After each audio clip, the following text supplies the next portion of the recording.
Introductions. The greatest show on earth. The psychology of money, why smart people do dumb things with their finances. Financial success is not just about how smart you are, but also how you behave. That's the central argument made by author Morgan Hauzel in his book The Psychology of Money. To illustrate this point, Housel shares the stories of two very different investors. Ronald Reed was a high school graduate who worked modest blue-collar jobs his whole life, like janitor and gas station attendant. Yet when Reed passed away at age 92, he secretly left behind an $8 million fortune, amassed simply through long-term investments in blue-chip stocks. On the other end of the spectrum was Richard Fuscon, a Harvard MBA graduate, who became a highly successful Merrill Lynch finance executive. But Fuscon ultimately went bankrupt after the 2008 crisis due to greedy overspending and high debt levels. The contrast shows that financial outcomes depend more on behavior than intelligence or credentials. Reed was patient and disciplined, Fuscon greedy and overconfident. That behavioral gap overshadowed their educational differences. This is because finance is guided by psychology more than cold hard rules. Money confuses and emotionally affects all of us in individual ways. So making good financial choices requires emotional wisdom and self-awareness, not just math skills. Yet our culture treats finance like physics, as if rigid laws determine outcomes. We're told to save 10% of our salary, and are given investing formulas. But no formulas can predict how greed or fear will affect our decisions when money is on the line. Understanding the psychology behind our financial behavior offers real wisdom. It teaches why people bury themselves in debt, panic during market crashes, and make other seemingly irrational money choices. Mastering our inner psychology leads to better outcomes than memorizing financial rules. Housel wrote this book to share the money lessons he learned observing human behavior during the 2008 financial crisis. He aims to help people become more self-aware about their financial psychology, so they can make wiser money decisions. For finances are ultimately guided by people, not numbers. The roots of our financial behavior. The passage provides insightful perspective on why people make the financial decisions they do. At the core is the fact that our personal experiences shape our financial beliefs and behaviors far more than pure logic or facts. To illustrate this, the passage contrasts the wildly divergent money experiences of different generations and demographics. Those who lived through high inflation have a vastly different view of bonds than those who have only known low inflation. Groups with different socioeconomic backgrounds form views about concepts like risk and savings rates based on their own lived experience, not spreadsheets. The passage also notes how new many pillars of modern finance are. Retirement investing, college savings plans, index funds, these are all recent creations, still working out major kinks. With little generational knowledge to draw on, suboptimal financial decisions are inevitable as we figure things out in real time. How then should we approach others' financial choices? With empathy, seeking first to understand the roots of their views.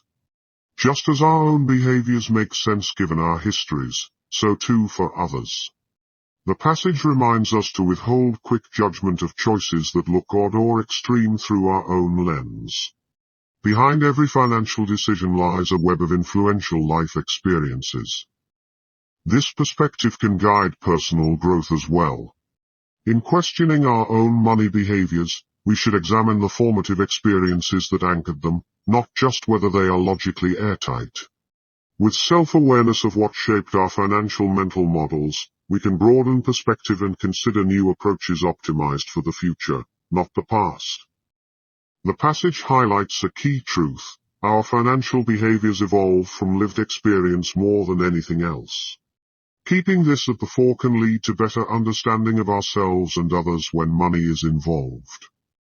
The hidden forces behind our financial outcomes. The passage provides thought-provoking perspective on how much of our financial successes and failures are actually driven by luck and risk rather than individual decisions. It cautions against over-attributing outcomes to personal effort, as extreme examples of wealth or poverty often have influencing factors well outside one's control. The passage gives several vivid examples, like Bill Gates' one-in-a-million fortune of attending a rare school with computer access that proved formative to Microsoft's origins. Or his equally skilled friend Kent, who was killed in a freak mountaineering accident before realizing his potential. Luck and risk, heads and tails of the same coin. This is not to dismiss effort and good judgment. But we rarely account for how minute circumstances outside our control can play decisive roles for better or worse. The passage calls for more humility in assessing financial outcomes, both our own and others. Just as we should not completely credit Gates' success to sheer brilliance, nor should we call those less fortunate lazy. Outcomes have complex roots. This also makes learning from financial successes and failures complicated. We are quick to lionize the billionaire who broke rules or condemn failure as poor decisions. But prudent risk versus reckless luck is a fine line only visible in hindsight. The passage advises studying broad patterns rather than extreme individual cases that tend to have inflated randomness. In closing, the passage reminds us failure can obscure risk just as success breeds overconfidence in luck. Neither is quite what it seems. Maintaining this balanced perspective allows both for accountability and forgiveness when financial expectations go unmet. And arranging affairs to withstand failure gives space for the odds to eventually work in our favor. The elusive concept of enough. What is enough when it comes to money and success? That profound question lies at the heart of the excerpt from Morgan Hauzel's book The Psychology of Money.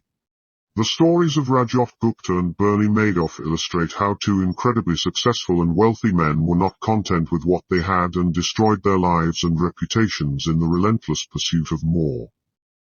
Housel argues that modern capitalism fuels envy and pushes people to constantly reach for the next rung of the status ladder. Social comparison traps us in an endless battle that cannot be won. There will always be someone who has more, much more. Even multimillionaires and billionaires gaze upwards at those with greater fortunes. The key, Housel says, is to realize that enough is not too little. It does not mean settling for less or leaving opportunities on the table. Rather, it is realizing that the ceaseless hunger for more will only push you to regret. Knowing when to stop taking risks is invaluable for preserving your reputation, freedom, family, friends, and happiness. While social comparison is unavoidable today, the only way to win is to exit the game entirely and define enough for yourself. This means halting the endless upwards creep of expectations and desires. Happiness lies in results minus expectations. If expectations continually inflate, you will never feel content, no matter your level of success. The tool for building enough is simple, Housel says, though undoubtedly challenging for many. It does not require risky trade-offs that could damage the invaluable intangibles in life. Finding contentment and fulfillment at some point along the path to material success may provide the only sustainable way forward for individuals and society alike. The power of compounding, lessons from ice ages. Morgan Hauzel's comparison of ice ages and compound interest in investing may seem odd, but it contains an important lesson. You don't need a huge force to drive tremendous results if the underlying process compounds. Just as moderately cool summers, not frigid winters, set off a self-reinforcing cycle of snow and ice accumulation leading to an ice age over centuries, so too can small amounts of money, invested early with consistent returns over decades, compound into an enormous sum thanks to the exponential growth curve. Housel argues most people underestimate the power of compounding because linear thinking comes more naturally. We look to earn the highest investment returns in the shortest period of time to get rich quick.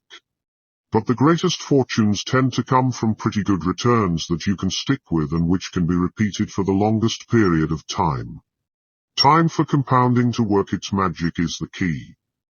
Warren Buffett is case in point. His skill is investing, but his secret weapon is time.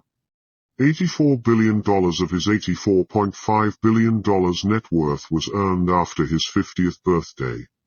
Had he started investing later in life and retired earlier, his fortune would have been a fraction of its size.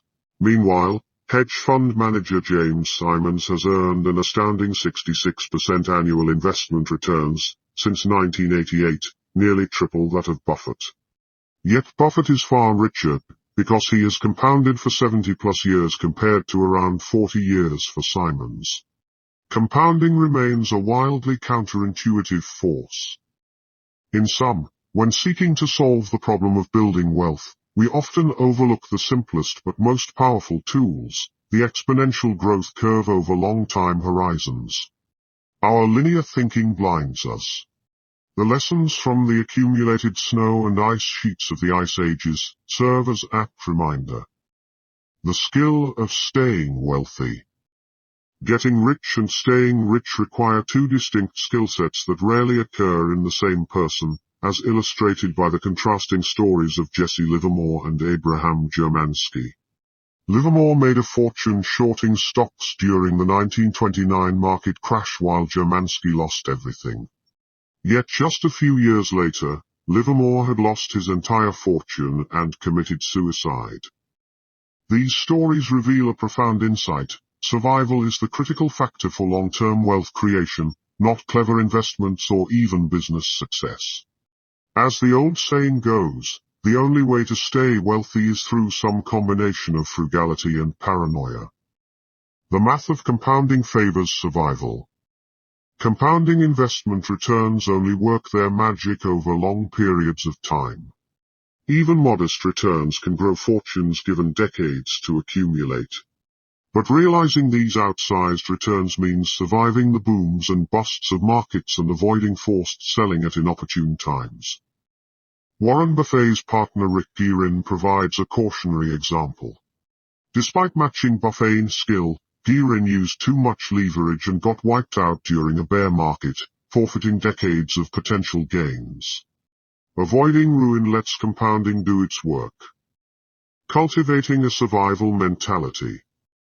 Optimism fuels risk-taking and wealth creation, but unbridled optimism contains the seeds of its own destruction. The survival mindset balances optimism with a healthy paranoia, embracing contradictions. It plans for adversity while hoping for the best. Margin of safety provides wiggle room for when plans go awry. Conservative spending, reasonable leverage, and flexibility are invisible portfolio assets. Room for error increases the odds of getting to the future unencumbered by past mistakes. The survival mindset accepts short-term destruction on the way to long-term progress. Market crashes, recessions and business failures are not anomalies but regular aspects of a growing economy. Periods of pessimism are inevitable, despite improving standards of living over time. In conclusion, survival may not be glamorous, but it allows compounding to work its magic. The ability to avoid wipeouts is the hidden skill of the world's great investors. Cultivating this underappreciated mental muscle can make the difference between dying rich and dying broke.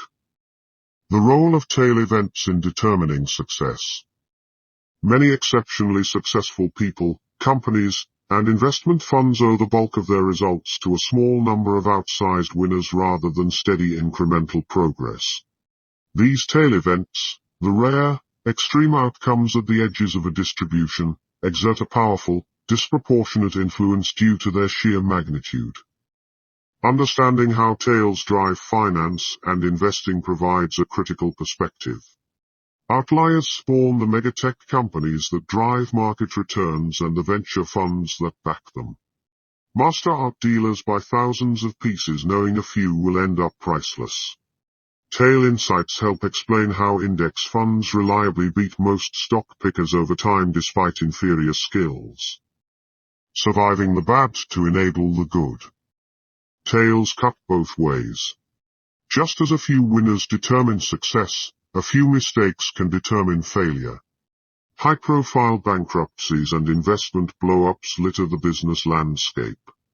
Forgotten are the hundreds of bad ideas and failed products behind every breakthrough. Rather than fight this randomness, the survival mindset accepts adversity as the price of progress. Great investors lose money on most picks but make it back on a handful. Visionary CEOs preside over failed projects without blinking. Understanding the normality of tails enables risk-taking without recklessness. Tuning out the noise. The outsized attention paid to outliers leaves us anchored to the average. When faced with tales of overnight billions and soaring stocks, our own incremental progress feels inadequate by comparison. This distortion fuels a destructive jealousy. The antidote is recognizing the universality of failure and ruin on the way to success. We wrongly assume the masters were right all along, ignoring the graveyard of past mistakes hidden beneath the sheen of achievement. We fail to embed our own setbacks in this context, losing perspective in moments of doubt. In closing, tales create a paradox. They represent extreme good luck yet also reward skill in pursuing odds-defying outcomes. Those able to repeat tale success have often survived many more failures than ever known. Progress depends on an acceptance that adversity accompanies achievement, destruction enables growth, and humility drives outsized long-term returns. Money's highest dividend, the ability to control your time. While the pursuit of money often stems from a desire for happiness, several studies find little correlation between wealth and well-being. Instead, the highest dividend money pays is the ability to control your schedule and activities. Time affords freedom. Financial assets allow us to wake up each day able to do whatever we want, whether that means taking a vacation, switching careers, or merely working flexible hours. This flexibility provides a buffer against the demands of bosses, creditors, illness, and other unexpected chaos. As the old saying goes, time is money. But the inverse is also true, money is time. Accumulating unspent wealth in the form of investments or cash savings creates optionality in how we spend our days. Further, aligning finances towards maximizing control over our time leads to greater life satisfaction. The all-consuming modern job. Despite being wealthier overall, Americans today report no higher happiness than in the 1950s. This is partly explained by a lack of control over our time compared to the past. Knowledge and service roles that rely on mental output rather than physical tasks dominate today's economy. With work tethered to laptops and smartphones rather than assembly lines, many employees feel chained to their jobs around the clock. In contrast, earlier factory workers detached completely outside work hours. Our always-on economy and brain-centric jobs lead to a sense of never escaping professional demands. Money's true purpose. The elderly consistently report that happiness springs from quality relationships, membership in a community, and unstructured time with family, not working relentlessly to afford material luxuries. Money should serve to expand our autonomy over how we spend our hours and days rather than imprison us in a gilded cage. In closing, money's worth lies in the control of time it enables, not the stuff it can buy. Structuring financial choices to maximize freedom over our schedule is the path to lasting contentment. Time affords the space to nurture what and who we truly value rather than serve what we're told to value. The true wealth, how money can buy happiness through time and control. The excerpt argues that the highest form of wealth is not money itself, but the control over one's time and life that money enables. It contends that while Americans today are wealthier financially than previous generations, we are not necessarily happier.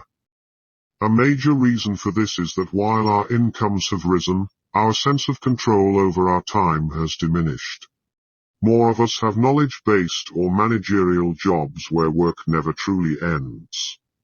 Unlike industrial jobs of the past, today's brain work means we are constantly on the clock even outside working hours thanks to smartphones and computers. So it feels like we're working 24/7. The author cites research showing that having control over how one spends their time is one of the strongest predictors of happiness and well-being. The elderly Americans interviewed prioritized things like time with friends and family, not earning power or wealth accumulation. Kids care more about time with parents than expensive presents. So the best way to leverage greater wealth is to buy back control of your schedule. This could mean things like the ability to take time off work when sick or after a layoff without going broke, retiring when you want to rather than when disability forces it, or working flexible hours that better suit your lifestyle. Using money to reduce financial fragility leads to a greater sense of independence and autonomy. The author argues we should acknowledge that humans crave control over their lives, which money can provide.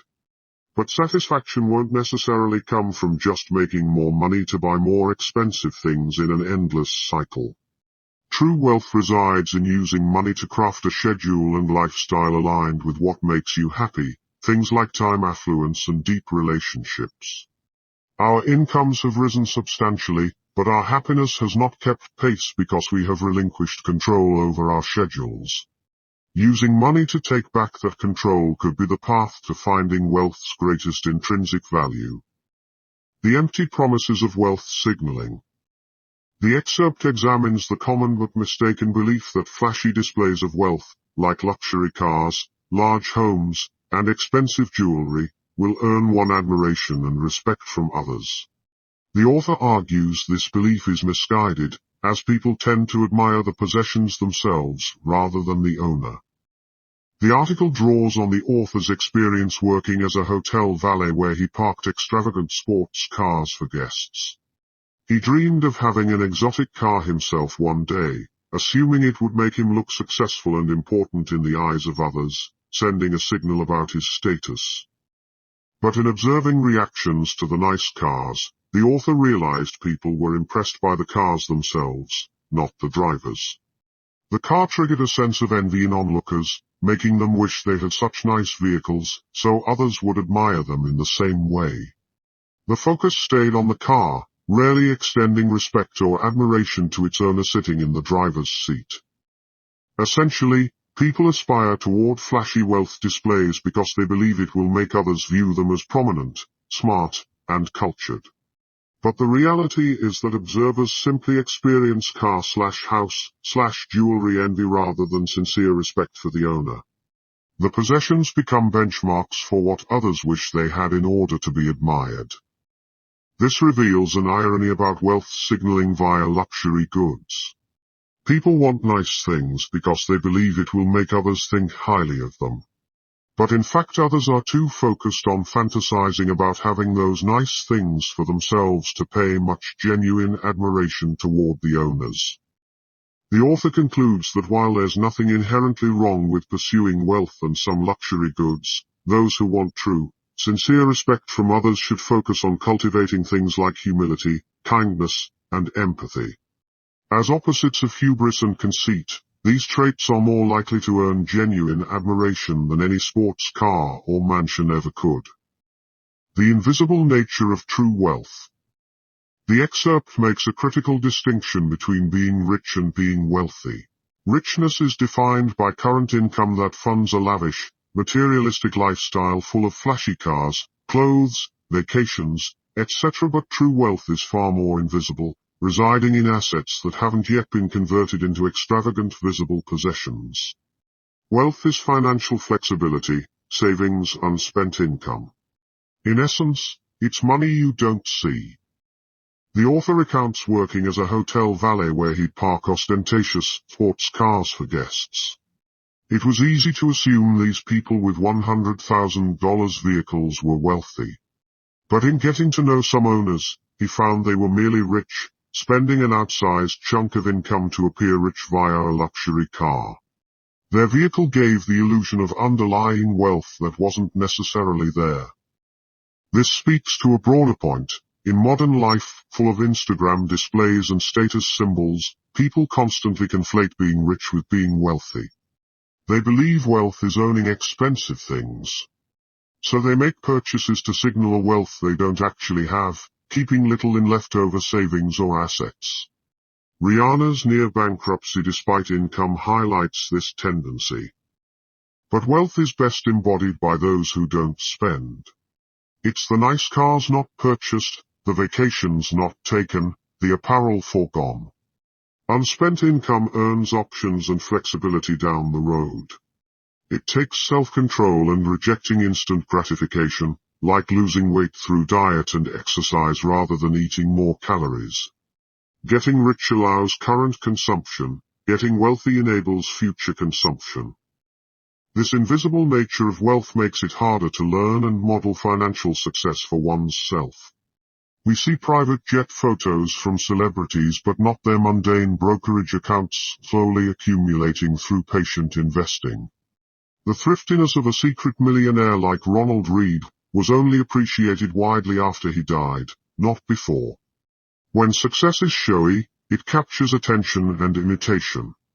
When it's subtle, it doesn't. In the end, what counts as wise financial behavior depends on one's goals. But the author notes it's important to be cognizant of the difference between chasing visible richness today versus building invisible wealth for tomorrow. Splurging on toys for status tends to eventually catch up with your actual economic realities. But restraint and moderation can pay compounding dividends over decades. Discerning between the two is vital for making informed money decisions. The underestimated power of savings. The excerpt makes an impassioned case for why everyone should be saving money, not just those aiming to buy a house or retire someday. It argues that savings earns extraordinary yet underestimated returns by providing flexibility, resilience, and control over one's time. This theme is introduced through an analogy to the 1970s energy crisis. Experts warned we'd run out of oil given growing demand and capped supply. Yet we overcame shortages not by discovering more oil, but through improving efficiency, using less energy to power economic output. Conservation proved more powerful than new extraction. The author argues this same principle applies to personal finance. We focus immense effort on finding high-return investments when it's savings and frugality within our control that builds wealth. Asset returns rely on volatile markets and luck. Savings rates rely on our own behavior. Like energy efficiency, financial efficiency compounds. Moreover, savings provide flexibility and options no market return can match. Having a safety net enables pursuing more meaningful work with less pay, waiting for ripe opportunities, and weathering surprises. Unspent savings create a gap between what you can do and what you choose to do that accrues value over time. It grants control over your schedule that is key for happiness.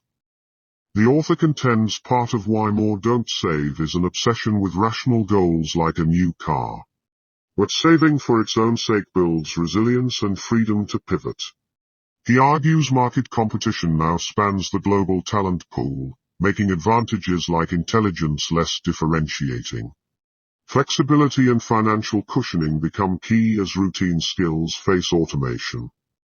In the end, saving money may provide extraordinary returns in the form of flexibility and control over one's time that are real but unmeasurable. Much like the 1970s experts overlooked efficiency's power, we overlook savings' power in building wealth people need. Creating wiggle room and options for yourself earns compounding dividends in a world where advantages lie in soft skills like adapting to change. Just ask someone who loses a job in a recession. In finance as in energy, conservation and efficiency warrant more attention as pillars of abundance. The unreasonable effectiveness of being reasonable with money. Many of us strive to make purely rational decisions with our finances. We seek the mathematically optimal investment strategy, aiming to maximize returns while minimizing risk. However, as the provided passages argue, this emotionless approach often fails in practice. Instead, we should focus on being reasonably satisfied with our financial choices rather than perfectly rational. The first passage tells the story of Julius Wagner Jureg, a doctor who pioneered an unorthodox fever therapy to treat syphilis in the 1900s. Although science now shows fevers help fight infection, we universally fear and suppress them because they cause discomfort. This reveals an important truth: people base decisions not on cold logic but on reasonable tolerance of pain or other negatives. Similarly, the second passage advises applying a good enough mindset to personal finance instead of seeking theoretical perfection. Harry Markowitz, pioneer of modern portfolio theory, constructed an initial 50-50 stock/bond portfolio based on minimizing future regret rather than mathematical optimization. While not fully rational, this splitting of differences was a reasonable compromise between risk and return. The Yale study proposing aggressive leveraged investing for retirement may be mathematically sound, but laughably ignores real human behavior. No one could stay committed after losing their entire savings, rendering the strategy wholly unreasonable. Thus, something can be technically true yet contextually nonsense in money matters. In fact, lacking emotions about investments increases the odds you'll abandon them during hard times. But passion for a company's mission or product can provide necessary motivation to persevere. So contrary to the archetype of the coldly rational investor, you should try to love what you own. That emotional durability quantifiably boosts your chances of long-term success in the market. Home country bias in investing is technically irrational yet reasonable because familiarity lends the faith to back strangers. Individual stock picking likely won't beat indexes but satisfies a human desire for adventure. Most market forecasts fail but offer needed psychological direction. And Jack Bogle made index funds his life's work while still investing a bit with his active manager son, because family reasons can override philosophical consistency. In all these examples, the technically imperfect but emotionally satisfying path prevailed over textbook rationality. Perhaps we should judge financial decisions not by their optimality in a vacuum, but by their reasonableness for real human beings, in full context of our complex behavioral wiring. Aiming for contentedness rather than perfection may empower surprisingly effective money moves. The limits of using history to predict the future of finance. Investors and economists often rely heavily on historical data and patterns to forecast the future. But the world of finance is constantly evolving in unpredictable ways due to human behavior, structural changes, and black swan events. As the passage argues, historians are not prophets when it comes to money and markets. The role of surprises. Many of history's most transformative events in finance were black swans, utterly unpredictable and unprecedented. Events like the Great Depression, the dot-com bubble, 9/11, the 2008 crisis, and the COVID pandemic have had massive ripple effects on global markets and economies in ways no one could have reasonably foretold. As Nassim Taleb writes, we fail to imagine that the worst past event was itself a surprise with no precedent. Rather than using past crises to set future risk parameters, we should humbly admit the world remains full of surprises. Changing structures. The very structure of finance has radically transformed over decades and centuries. The advent of things like 401ks, IRA accounts, venture capital, automated trading, electronic markets, and new regulations have fundamentally changed investing in ways that render much historical data obsolete. As Benjamin Graham admitted late in life, formulas that once may have generated good returns can lose their edge as more investors discover and then distort their effectiveness. The dangers of iron laws. In finance, the dismissive refrain is often "this time is different." But change does occur. As John Templeton noted, things prove legitimately different around 20% of the time. When backtesting models or consulting history books, Investors should focus more on broad principles of human social behavior rather than seeking ironclad historical laws. The economy evolves in real time, and the best guide to the near future is often more recent events rather than distant history. In conclusion, investors and economists should cultivate a historical awareness without over-reliance on past data for precision forecasts. Markets are complex adaptive systems, not mechanical formulaic engines. As Carl Sagan warns, things that have never happened before happen all the time in finance. Surprises, black swans and unpredictability are the rule, not the exception. The power of room for error, why you need margin of safety in personal finance. In volatile and uncertain environments like personal finance, having room for error through margin of safety is one of the most powerful tools for enduring storms and seizing opportunities. As the text illustrates through examples like card counting in blackjack, margin of safety means building in buffers that allow you to withstand adversity and stick around long enough to let the odds fall in your favor over time. 3 key reasons why room for error matters in personal finance. 1. It protects you when your forecasts and predictions inevitably prove inaccurate. As Benjamin Graham wisely noted, margin of safety renders the forecast unnecessary. No financial plan survives completely intact. 2. It prevents you from taking risks that could lead to total ruin or wipe you out of the game, like over-leverage. Optimism bias causes us to focus on favorable odds and ignore small ruin risks. But ruin risks matter enormously.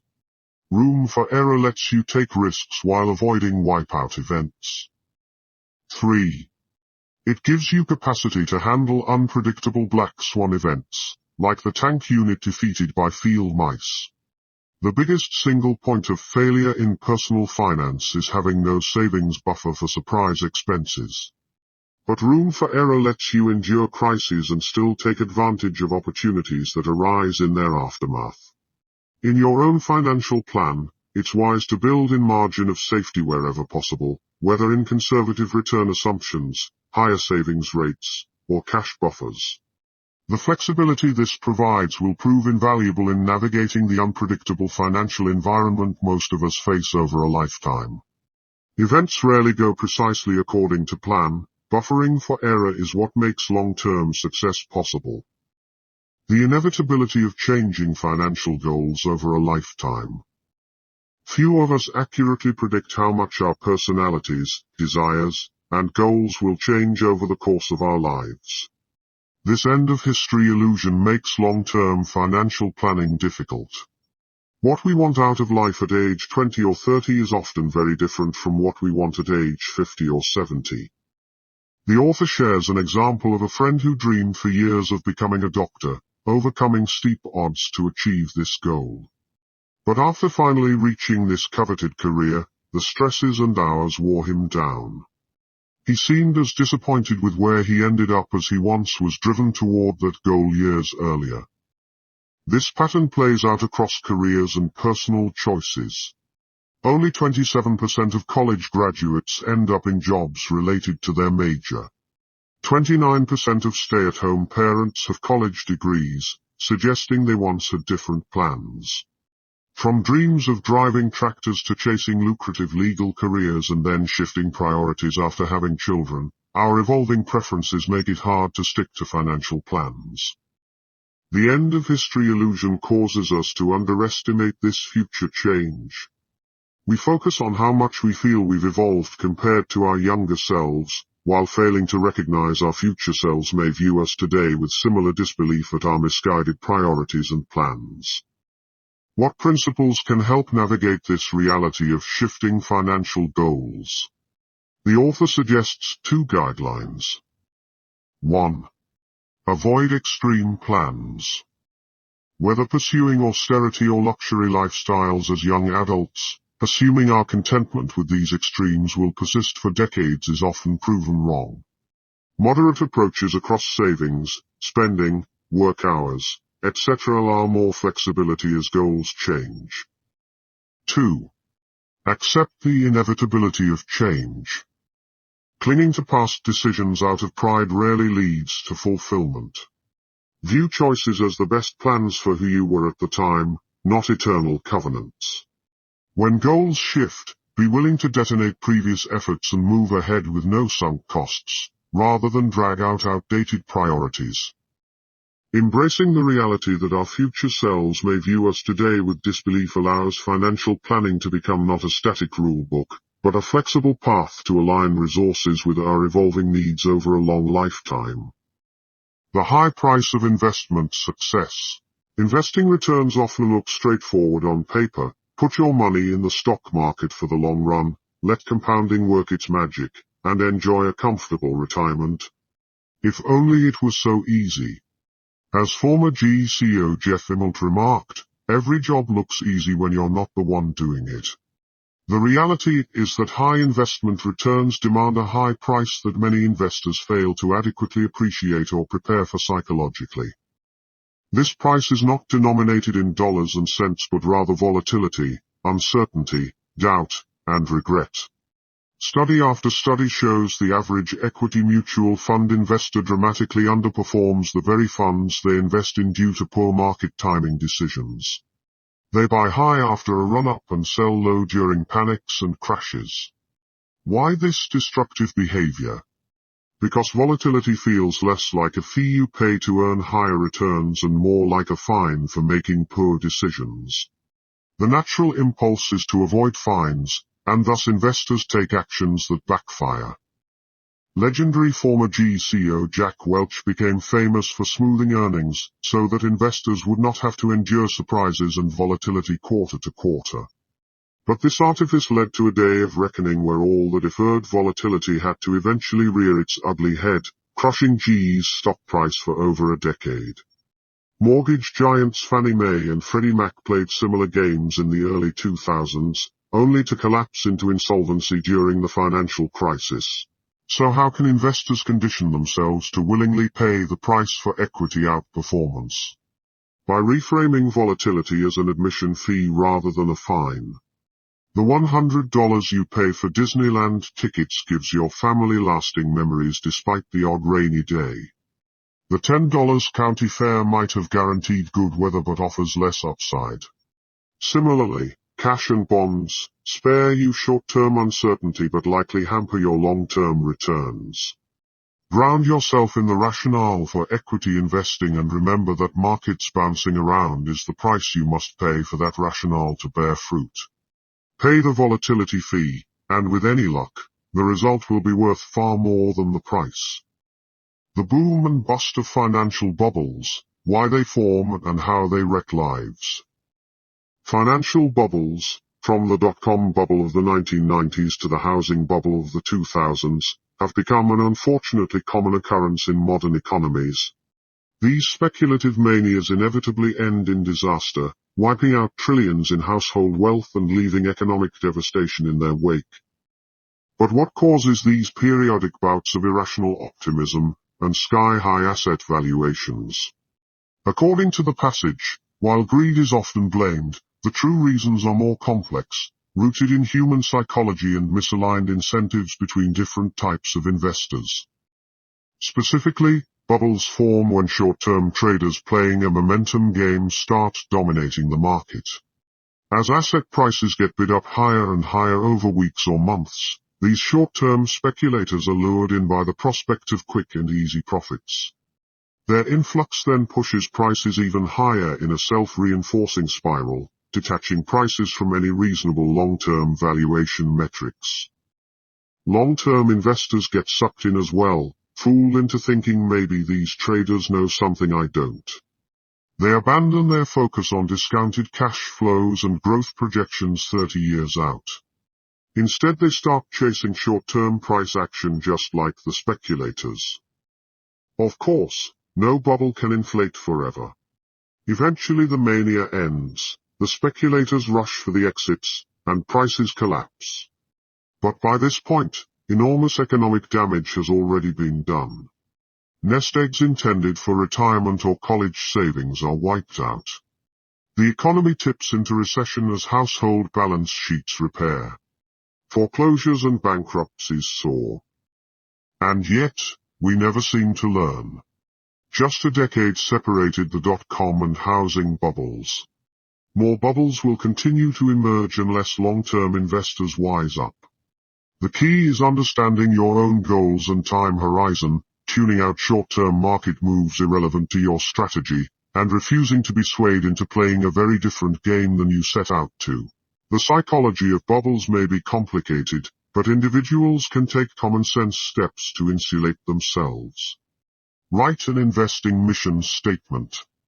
Focus on value, not momentum. Take the long view. Do that, and you'll be far less likely to get sucked into the next mania.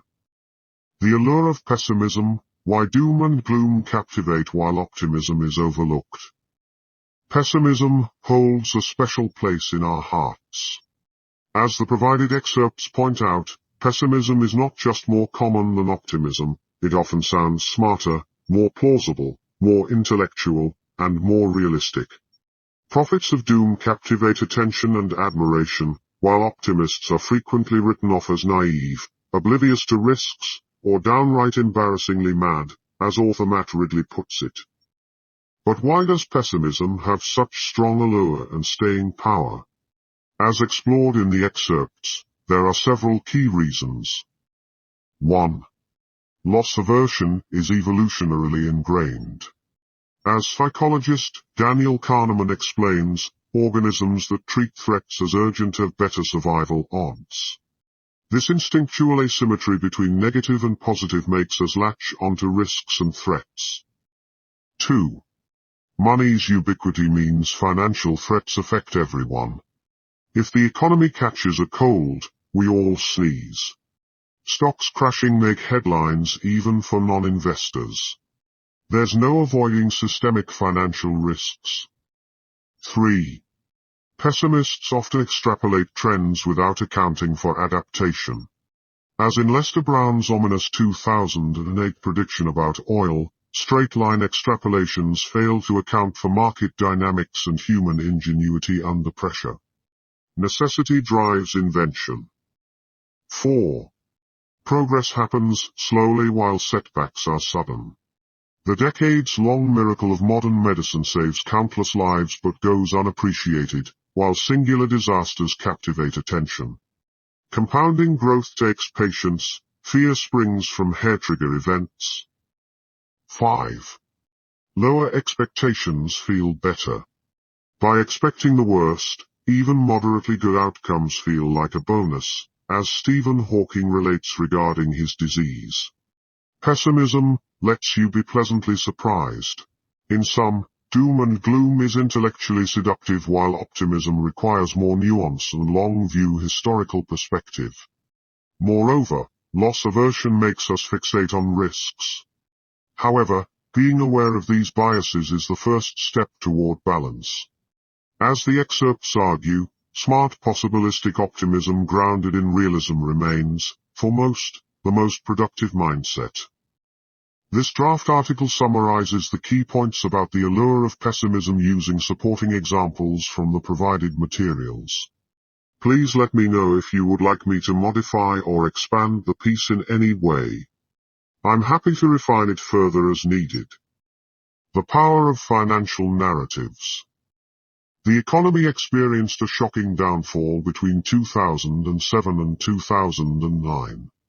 An outside observer circling above and taking in the tangible signs, the cities, factories, patents, and technologies, would have barely noticed a change.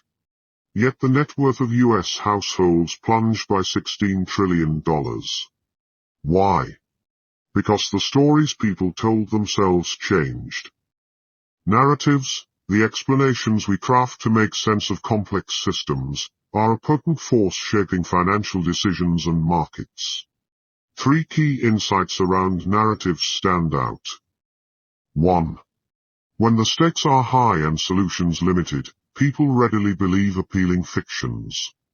This drives bubbles and adherence to financial quackery. History shows that in desperate times, people will believe anything, whether it's medieval bloodletting or today's active fund managers.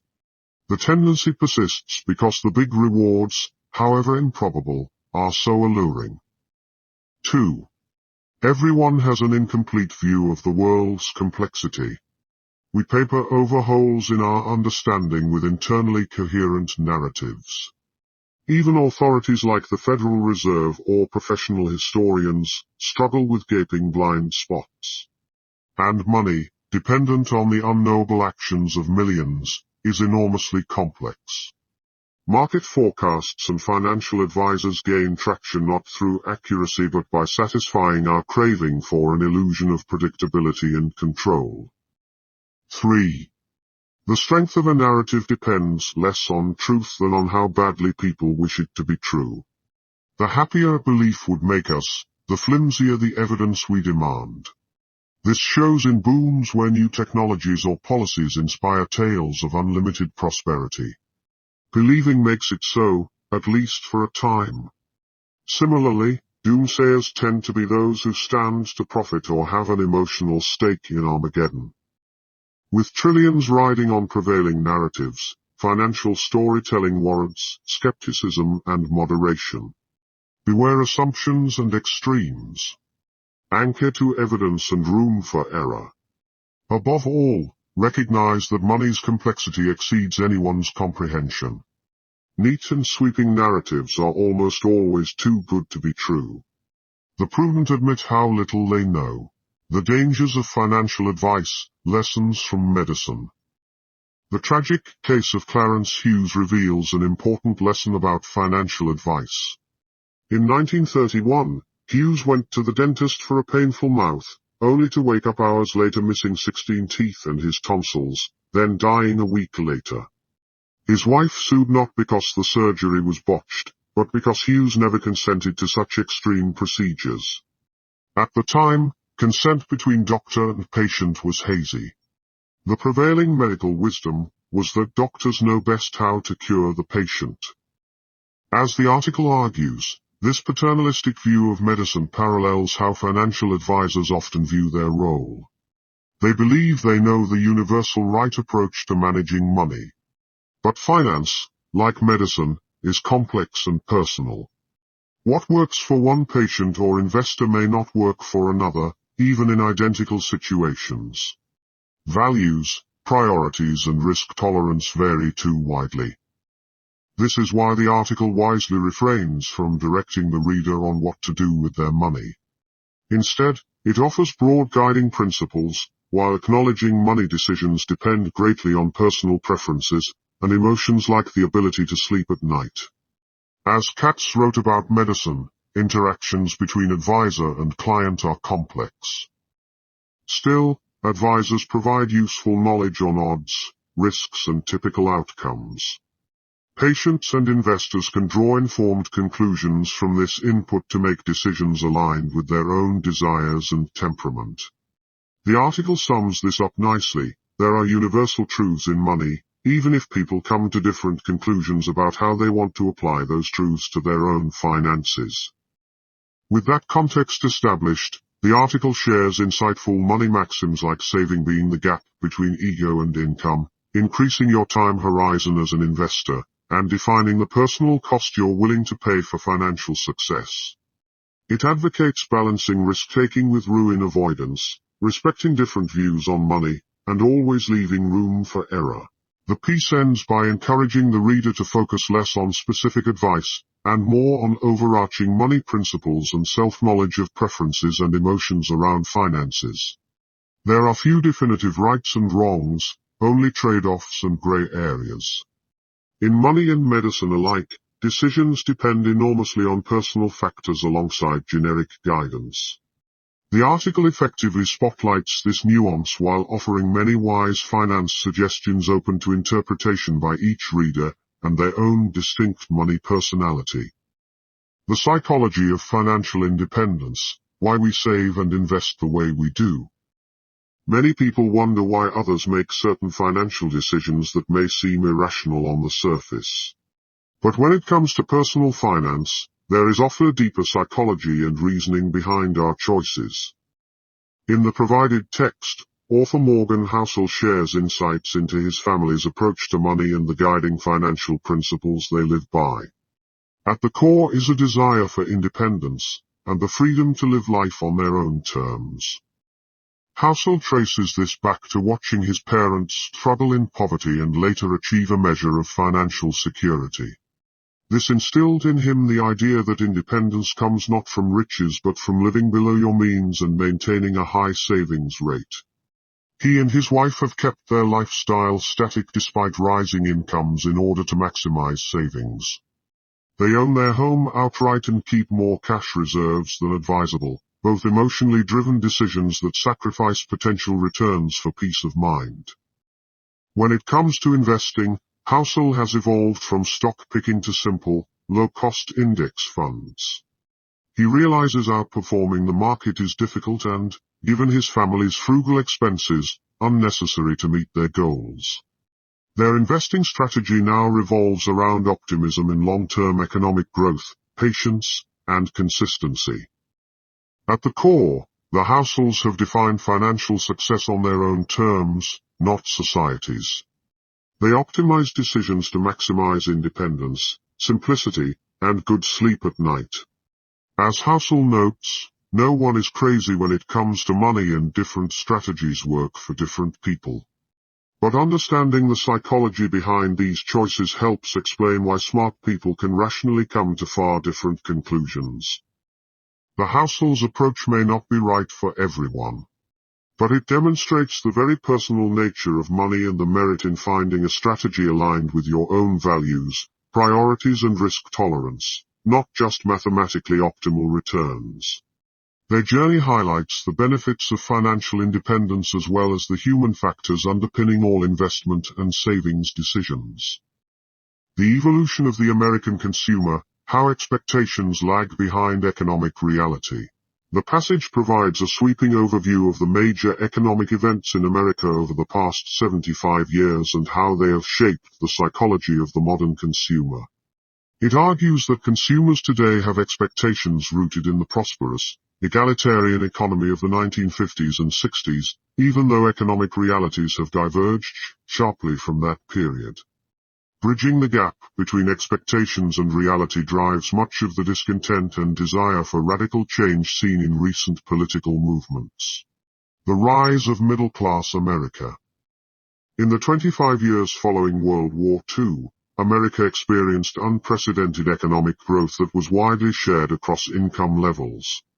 Pent-up consumer demand was unleashed, fueled by easy credit, low interest rates, and rising wages for the middle class. Importantly, this era saw the income gains of the poor rise nearly as fast as the rich. The result was a strong, secure middle class with relatively egalitarian lifestyles.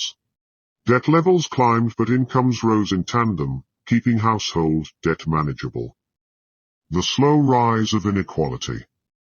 Starting in the 1970s, economic growth continued but became more concentrated among the top income tiers. Middle-class income growth slowed. Americans still held on to expectations of rising living standards from the post-war boom, but reality diverged as inequality widened. To sustain consumption increases, middle-class Americans turned to ever-rising levels of debt. The growing chasm. In recent decades, incomes for the top 1% have skyrocketed while middle-class incomes have stagnated. However, post-war expectations of egalitarian lifestyles continue, driven by media depictions of luxury and wealthy lifestyles. This fuels middle-class families to take on unsustainable debt burdens to finance inflated lifestyle expectations.